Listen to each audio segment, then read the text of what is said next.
I'm Lauren Green, and you're in the strategy room. All eyes will be on President Obama and Cuba's Raul Castro at this weekend's Summit of the Americas, where they're expected to meet face-to-face, putting aside decades of Cold War-era tensions. Here with reaction, our political strategist, Jessica Tarloff and Lee Carter. Welcome you both. Thank you. So, Jessica, just your reaction to this meeting this weekend. I think it's a good thing. I mean, it's also not like a private powwow. There are over 30 leaders there. But they shook hands last night, and John Kerry's been talking to his counterpoint in the Castro administration. And, I mean, if we're going to get somewhere, they're obviously going to need to meet at some point and hash this out. But I don't think it's a situation wherein the U.S. is willing to just give over completely. There's still some important outlying issues, and they're going to talk about, Cuba wants off our terror watch list, and they're also close with Venezuela, and there are things to be watching here. So I don't think it's just they're going to sit down and shoot the breeze and it's all going to be fine. Right, there's a lot of stuff to go through. And Lee, your reaction to this meeting?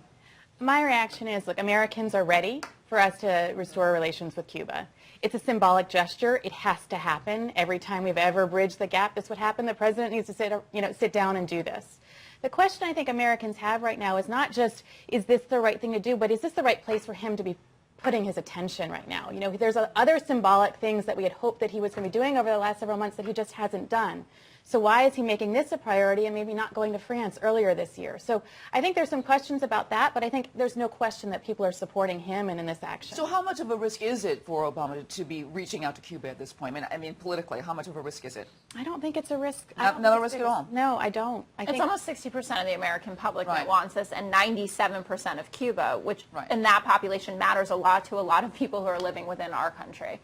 So I think it is time for it, and you'd be going to this summit anyway. But still, that would mean 40% are really not for it. I mean, so is there political but in risk polling, there? in polling terms, the 60% it's pretty good. That's going to get something passed. It's a strong majority, and I mean, we'll have to see what the details of this, but. And it's also on a steady increase. Just over last year, it's 10% more of the people want us to be back. And I think we're seeing that's what people want. And so I think we should be going in the directions where we're having more alliances. But again, he has to be cautious, and I think he is outlining. But is the sort of approval of this by the American public, and we're talking about 59%, which is not 100%, but 59%, is that because there's so many people of a certain age, they have no understanding of the relationship between Cuba and America and all the bad stuff that went down back in the 50s, Lee?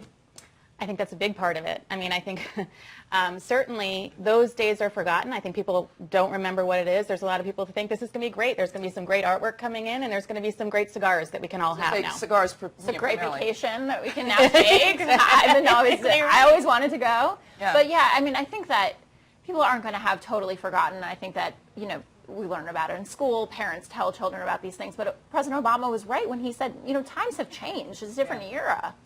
And it doesn't make sense to have people as enemies when they could be like frenemies, maybe, or something like that. There's a large sort of Cuban-American population that still have, ill feelings towards, Castro's Cuba, and they might take it on or take it against the Democratic Party because, of course, they can't take it against Obama because he'll be out. But can they actually backfire on the Democrats for this? They could, but I don't think it's going to be. I mean, there's a lot of benefits that can come from this too. I think just boxing people out isn't necessarily the way forward either. I think that we need to restore diplomacy. I think that people need to come back together. I don't think that we're going to see a big backlash from this. I think there's a lot of other things that are out there that are much more complicated and bigger issues for him. And Jessica, I mean, listen, both candidates, both parties will need Florida in 2016. Will that be in effect there? I mean, it certainly will. We've seen it on both sides of the fence, what's gone on early. But yes, I think it will matter. But I think generally it's good for the country. And I think it's also, a key part of the Obama agenda and the Democrat agenda, whether that backfires or not.